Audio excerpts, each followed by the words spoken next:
다음은 JNK 도시정비의 백준 대표님입니다. 백준 대표님은 그 3년 연속 우리나라 매출 1등인 정비업체 JNK 대표시고요. 정비사업 분야에서 그야말로 산전수전, 공중전까지 다 겪은 베테랑이라고 하실 수 있습니다. 백 대표님이 현장 경험이 많기 때문에 그 많은 경험에서 우러난 설명이 저희한테도 많은 시사점을 줄 것이라고 생각합니다. 백 대표님을 박수로 맞이해 주십시오. 예, 반갑습니다. JNK 백주입니다. 다음. 예, 여기 이제 전문지에 나와 있는 금년 5월 달에 나온 기사고요. 그래서 서울 등록된 업체 중에 공공재 평가에서 만점이라서 딱 2개로 알고 있습니다. 그래서 저는 이제 가락 선익 재건축부터 성수 4지구 재개발까지 관리처분 한 35건 정도를 지금까지 했습니다. 예, 그리고 현재 부동산원과 각종 자치단체에서 시위를 받고 있습니다. 다음. 예, 제가 이제 먼저 앞부분이 좀 어렵게 돼 있다 보니까 사례 중심으로 말씀드리려고 해요. 우리가 관리처분이라고 할 때는 제가 맡은 중에 관리처분인데 관리처분은 2가지를 정하는 것입니다. 아까 뭐 비례율 얘기도 나왔지만 비례율은 일부분이고요. 정산을 어떻게 하느냐, 그 다음에 배분을 어떻게 하느냐, 그 2가지죠. 배분한다, 정산한다는 얘기는 각종 사업비부터 내 종전가, 종가 따지는 것이고, 배분한다는 것은 조합원들에게 어떻게 배분할 것이냐, 분야할 것이냐, 일반 분야 어떻게 할 것이냐, 이런 부분입니다. 그래서 결과적으로 정산과 배분을 정하는 것이 관리처분입니다. 그랬을 때 다른 사례보다는 주로 통합재건축이라든지 혹은 한강변에서 발생했던 한 단지지만은 발생했던 이런 갈등관계, 이 부분도 아마 여러분들도 많이 들어보신 사례들 중심으로 좀 더 자세하게 한 5가지 정도만 짧게 그 과정을 살펴보고 왜 이런 현상이 나타나는가, 그리고 아까 변호사님께서 왜 법률적으로는 다 가능한데 실무적으로 어려운가라고 왜 얘기하는가를 제가 결론을 지어보겠습니다. 다음. 예, 이건 하도 많이 들은 사례죠. 6개 단지가 통합해서 추진했고 가장 대표적인 게 바로 비례율을 각각 단지별로 별도로 정산했다 라는 것이고, 눈에 띄는 것은 가장 큰 단지 2개가 앞에 있고 한강변 쪽으로 있고 나머지 작은 한 동짜리들이 뒤에 배치되어 있습니다. 그러다 보니까 주도권은 이 2단지가 가져갈 수밖에 없죠. 신반포 3차가 경남.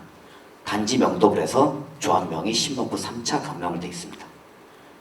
이 원칙이 바로 각 단지별 배정입니다.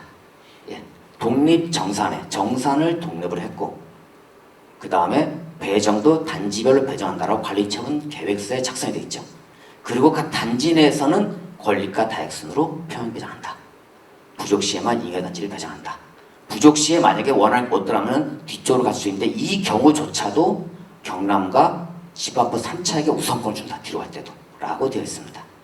그래서 이제 뒤에 있는 단지들은 앞에 큰 단지들의 후광을 받았으니까 요 신반포 23 우정 1차, 2차 그 다음에 경남 상가는 종전 권리가 초과분에 대한 평형에 대해서 일반 분양가로 받아가라 라고 관리처분 계획을 짰습니다. 그래서 이 부분은 그러니까 독립정산 제자리 분양 기준입니다. 다음. 예, 이게 또 이것도 많이 들어보셨을 거예요. 신반포 4지구 메이플자의 7개 단지가 합쳐졌죠. 여기 요건 이제 색깔 안 칠해진 거 빠진 겁니다. 그래서 7개 단지가 진행됐는데 관리처분은 비례율은 아파트 달랑 하나로 7개 단지임에도 불구하고 다 통합했습니다. 단지 상가에 대해서만 독립정산제를 했습니다. 그다음에 배정은 어떻게 했냐? 이게 구역계가 처음부터 도로가 큰 도로가 도시계획도로가 있습니다. 준공위에도 그대로 유지가 됐어요. 그러다 보니까 109, 209로 나눠가지고 여기에서 권리가 다액순으로 배정을 했습니다. 예, 공구별 통합 배정했습니다. 예, 정확하게는. 그래서 대외적으로 많이 통합 배정했다고 알려져 있지만 사실 더 정확하게 말하면 공구별로 통합 배정했습니다. 여기 있는 사람은 이쪽으로만 배정되고 여기 있는 4개 단지는 이쪽으로만 배정을 했습니다. 예, 그래서 또 하나 특이한 점은 기존 층수를 상, 중, 하로 나눠가지고 기존에 주로 12층이었어요. 그러면 4층씩 쪼개가지고 상, 중, 하로 나눠서 30층을 지었다면 10층, 20층, 30층도 쪼개가지고 하는 하만 들어가고 기존에 3층까지는 10층까지만 들어가고 그 다음에 그 위에는 또 중간층만 들어가고 이렇게 배정을 했습니다. 이 사례는 굉장히 많습니다. 저희 회사가 진행했던 반포 그러니까 DH로 입주한 3억 한 3차의 경우에도 거긴 한 단지였는데 한 단지에서도 배정을 기존의 저층 3개 구간으로 나눠서 거긴 4개 구간이었습니다. 4개 구간으로 나눠서 새로 지어지는 것도 4개 구간으로 배정하고 그럼 일반 분양이 중간중간에 낑겨서 일반 분양이 되는 것이죠. 다른 데랑 좀 다르겠습니다. 그렇게 한 부분들이 여러 가지 논의 끝에 만들어진 건데 그 지역의 특성을 반영한 것이죠. 그렇게 안 한 채로 다 합쳐서 조합원에게 무조건 우선 배정한 단지들은 대부분입니다. 대부분이에요. 그러나 평형 간의 내부 갈등이 심한 혹은 층 간의 갈등이 심한 단지들은 또 이런 식으로 관리청 계획을 짜게 됩니다. 그래서 결과적으로 단지별로 층수 배정이나 동호수 배정 자체도 단지별로 차이가 많이 납니다. 많이 나요. 다음. 예, 이게 지금 저희 회사가 관리하고 있는 현장인데 개포 우선 1차, 2차가 두 개 별개 단지입니다. 예, 통합 추진이 2017년에 추진하다가 깨졌습니다. 한 2년 진행하다가 제자리냐 통합이냐 가지고 싸우다가 깨졌고요. 예, 그리고 또 독립정상이냐 통합정상이냐 가지고 상당한 혼란을 겪다가 추진이 해산됐습니다. 그러다 23년에 재추진해서 무려 만 2년 만에 이번에 최종 합의가 돼서 신통 자문 접수하기로 합의가 됐습니다. 그 내용을 보시면 여기는 약간 독특합니다. 앞에 양재천으로 바라보이는데 기존 양재천을 바로 바라보는 동들이 우리는 타워식을 짓지 않겠다. 우리 판상형으로 그대로 짓겠다. 우리는 이 자리를 주지 않는 한 재건축을 하지 않겠다라고 버텼죠. 다른 단지와 다르게 한강 조망권 혹은 천 조망권의 단지의 경우에는 앞서 감정평가사께서 말씀하셨지만은 들어섰을 때의 가격 차이가 워낙 커요. 그러다 보니까 그 기득권을 놓치기 싫어합니다. 그건 당연한 인지상정이에요. 예를 들어 3번지 분들이 기존의 상업지역으로서 내 권리를 주장한 것은 인지상정입니다. 또한 2번지가 한강 조망권을 주장한 것은 기존 내 재산입니다. 서로 이질적이지만은 서로 자신의 장점을 가지고서 재건축을 함께 추진하는 거예요. 다만 그러면 결국 끝장을 내서 같이 못 갈 것이냐 갈 것이냐에 대한 합의가 필요한 것이죠. 근데 그것은 다수결로 불가능합니다. 앞서 변호사님도 말씀하셨지만 관리처분 계획 변경할 때마다 3분의 2 변경이 의결이 돼요.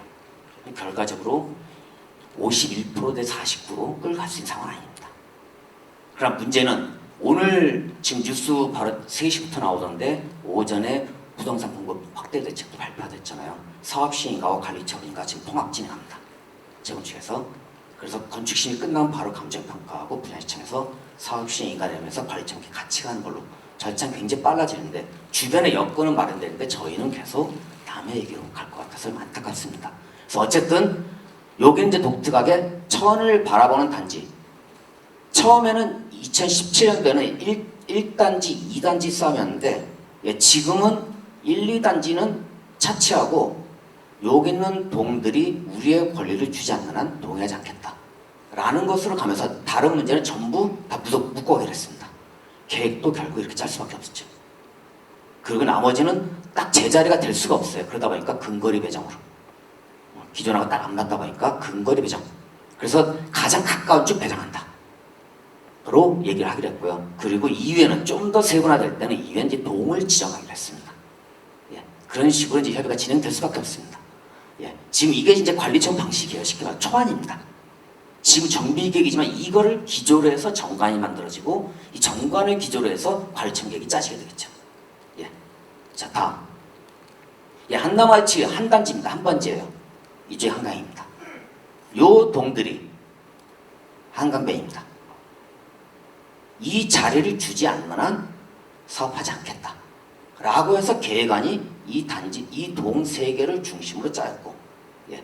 그렇게 짜다 보니까 결과적으로 여기에서는 서로 동을 침범하지 않는 조건으로 사업계획 짜려면은 85제곱미터 이하를 60% 이상 짓는 통상적인 재건축 방식이 아니라 1대1 재건축 방식. 다시 말해서 기존 평형에서 일부 증가하는 하고 나머지 일반 분양분은 전부 85 이하로 짓는 걸로 계획을 짤 수밖에 없습니다. 그래서 모든 계획이 기존에 있는 평형의 딱 숫자만큼만 여기 요 일동에 있는 평형의 세대수만큼 더 높이 짓지도 않는 거예요. 남에게 줄 이유가 없으니까. 딱 세대수 맞췄습니다. 세수 정확히 맞췄죠. 그렇게 설사 친구 여러 개 있어 딱 맞춘 겁니다. 그리고 나머지 일반 분양을 뒤쪽으로 배정해서 전부 33평 이하로 일반 분양을 잡았습니다. 이 지역, 이 단지의 특징이죠. 다시 말해서 정산의 문제보다는 재건축은 진행되면서 결과적으로 배분의 문제, 더 쉬운 말로 분양의 문제로 계속 결론이 갈 수밖에 없습니다. 우리 단지는 좀 일찍 터졌고요. 예. 그래서 이제 한 단지에서 이런 사례로 여기 이미 사업 신가 났습니다. 지금 사업 변경 설계 새로 뽑아서 사업 변경 진행 중인데 다음 예. 삼성동의 청담대교에서 보면은 지금 아콜 삼성으로 얼마 전에 중고한답니다. 예. 얘가 한강이에요. 근데 여기는 기존에 여기는 한 번째예요. 기존에 하나, 둘, 셋, 넷, 다섯, 여섯, 7개 동인데 이쪽은 한강보예요. 여기는 청담자이고 이쪽은 한강보입니다.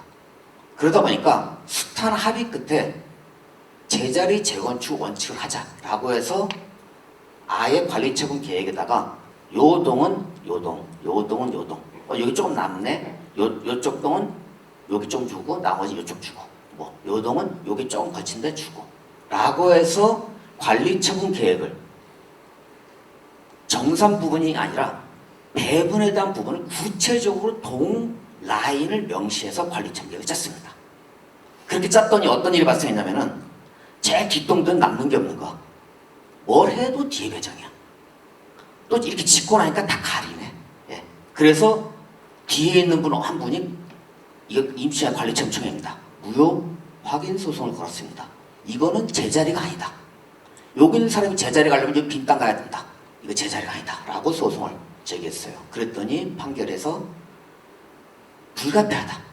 그래서 제자리 정신을 살려서 근거리 배정 원칙으로 했기 때문에 이 의결이 무효라고 할 수 없다. 라고 판결했습니다. 다시 말해서 우리가 제자리 재건축이라고 했을 때는 딱 그 자리. 예를 들어 그런 문제 발생할 수도 있어요. 그러니까 나중에 합의를 해야 되겠지만 예를 들어 혹시나 뭐 우리가 서로 통합을 안 가고 갈라진다. 이 3단지가. 그러면은 경계선을 어떻게 할 것이냐. 뭐 어떤 분은 저번에 나오셔가지고 뭐 반을 쪼개서 앞에 줬네 뒤에 한다는데 그거 법 아닙니다. 예, 법 아니에요. 근거리 배정 원칙을 한다면은 미리 일정 분량을 정해놓을 수 있는 것이죠. 예. 그래서 실제 이제 그런 사례들이 많습니다. 그래서 여기가 이제 바로 제자리 정신에 근거한 근거리 배정이다. 라는 배정 원칙을 정했습니다. 그래서 결과적으로 이제 결론을 낼 수 있는 게 그럼 배정에 대해서는 뭔가 룰이 없구나. 결국은 합의와 협의구나. 라는 사실을 알 수가 있습니다. 그럼 보상 부분은 그렇게 바꿀 수 있냐라고 했는데 보상 정산에 대해서는 법에 정확히 명시가 되어 있습니다. 다음. 예. 정산 방법에 대해서는 제일 중요한 게 감정평가죠. 예. 감정평가에 대해서 혹시 룰을 바꿀 수 있을까라는 유혹들 많이 갔습니다. 옛날에 실제 그렇게 했었습니다. 앞에 큰 단지가 재건축을 진행하는데 조그만 빌라 단지를 같이 가려고 해. 그럼 조그만 빌라 단지가 지인호 쪽이다 보니까 나 감정평가로 못해. 감정평가에 1.3배조 몇 배조를 합의를 한 사례가 부식이 있었습니다. 뗐으면 되는 거예요. 자, 근데 그게 왜 가능했는지 다음. 예, 다음. 예. 도정법이 2014년 11월 22일 이후 개정돼서 지금 오는 법이 있고 그 전법이 있습니다. 그 전법에서는 재개발에 대해서는 재개발 사업에 대해서는 반드시 감정평가를 하고 그 외의 방법은 전원의 합의로 산정한다고 되어 있습니다. 재건축은 그때 어떻게 했냐면 별도 조항으로 해서 감정평가를 받으려는 경우에는 이 방법을 준용할 수 있다고 되어 있습니다. 그 얘기는 뭐냐면은 재건축 사업은 감정평가 안 하고 그래서 옛날에 재건축이 지분제 이런 표현이 많았습니다. 땅 한 평이면은 뭐 아파트 1.2평, 뭐 0.8평. 근데 지금 그것이 불가능하죠. 왜? 법이 바뀌면서 재개발, 재건축 나눠있던 것이 정비사업으로 다 통일됐습니다. 모든 정비사업은 재개발, 재건축 모든 사업은 반드시 감정평가를 해야 되고 그 외의 방법은 전원이 합의해야 산정해야 된다 라고 되어 있습니다. 따라서 보상 가격을 누가 더 떼쓴다고 하여 특정 번지 혹은 특정 동에게 더 줄 수 있는 기준은 불가능합니다. 될 수가 없는 겁니다. 이 원리는 내 종전자산에 대한 평가 기준은 감정평가다. 그 원리를 벗어난다는 것은 전원의 합의로만 가능하다라고 분명히 말씀드립니다. 예. 그래서 그 외의 방법으로 불가능합니다. 자, 다만 아까 배분 사례가 각 단지가 다르게 된 이유가 법이 상당히 포괄적으로 정해놨기 때문이에요. 제가 관리청 딸 때 그래서 일정한 정해진 기준이 없이 요 법령의 근거에서 해당 단지의 특징에 맞게 관리청 계획을 짭니다. 그 평형별, 동별, 필지별 갈등관계를 반영해서 이게 어떻게 되어 있습니까? 관리청 수익 기준 아주 노멀하게 되어 있습니다. 다음 각 그 기준에 따른다. 종전 토지 건물의 면적, 이용 상황, 환경을 고려하여 종전상을 고려하여 균형 있게 배분하고 합리적으로 이용해야 된다. 이걸로 관리처분 계획을 짭니다. 따라서 종전사항 고려를 하려다 보니까 우리 단지 내에서 2번지, 3번지 문제 발생하는 것이죠. 번지의 문제, 그 다음에 한강 조망권의 문제 발생합니다. 예. 자, 그리고 그 부분이 관리처분 계획은 45조의 조합원 과반수 찬성이지만은 사업비가 100분의 10 이상 증가할 시엔 조합원 3분의 2 찬성입니다. 또 관리처분 계획 자체가 중대한 변경일 때는 예를 들어서 통합정사인데 뭐 별도 독립정상 간다든지 이런 경우 무조건 3분의 2가 될 수밖에 없습니다. 그래서 그에 근거해서 합의를 도출하기도 합니다. 그래서 관리처분 계획은 법에 워낙 노멀하게 되어 있고 결과적으로 대전제가 합의를 기준으로 한다. 다만 재건축 단지, 특히 한강 조망권과 관련된 단지는 지금 추진 단계, 조합 단계에서 불거지지 않아도 결과적으로 늘 쟁점이 붙는 것은 조망권에 대한 내 재산의 가치 부분이 불거질 수밖에 없습니다. 네. 그리 한다라면은 저는 사실은 그러니까 해결될 수 없는 독립정산 방법보다는 전체 배정에서 전 조합원이 충분히 세대수가 나오기 때문에 한강 조망이 될 수 있는 전 동들에게 한강 조망이 될 수 있는 통합 추진만이 실제 가능한 길이다. 그리고 그렇게 설계를 해야만 된다. 라고 생각이 들고요. 그렇게 함으로써 한강변의 가치와 한강 조망이 없는 거의 가치는 이미 아크릴리버에서 10억 이상 차이가 나고 있거든요. 예. 그걸 가치 있는 게 맞다고 여전히 생각합니다. 다음. 예. 그래서 실제 사례를 다시 한번 정리를 해보면 통합 정산하면서 통합 분양인데 공구별인데 위에 썼기 때문에 그래서 공구별 통합 분양했던 사례가 있는가 하면은 또 통합 정산하면서 통합 분양으로 간 사례도 있습니다. 이게 아파트가 있고 단독 빌라 단지가 있어요. 같이 갔는데 단지가 작은 것도 있지만은 독립 정산을 처음에 상당히 주장했다가 결국 통합으로 갔습니다. 예, 잘했죠. 예, 빨리 합의됐습니다. 그리고 독립 정산하면서 제자리 분양한 사례를 많습니다. 이게 오벨리죠.